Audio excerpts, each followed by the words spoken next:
रोजगार देबारे सबुठु आगरे लोकंको सरकार निजुक्ति मेला देउछि नुआ सुजोग।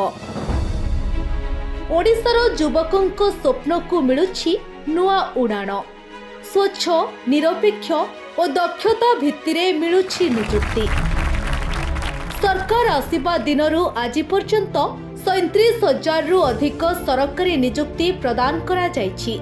आम सरकार आसबार मात्र 5 दिन मध्य 11टी निजुक्ति मेलार आयोजन कर 30,032 जन को निजुक्ति दि जाए।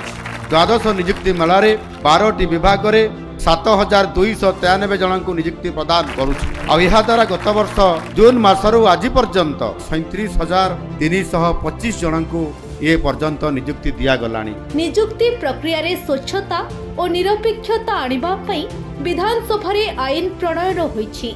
युवशक्ति को अधिक सुजोग देबा पई चाकरी बयस सीमा को 42 वर्ष को वृद्धि करा जायछि।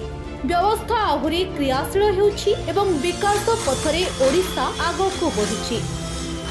प्रत्येक क्षेत्र में युवशक्ति नियोजन को गुरुत्व दी सेमानंको पई अपार सुजोग सृष्टि करुछंती लोक।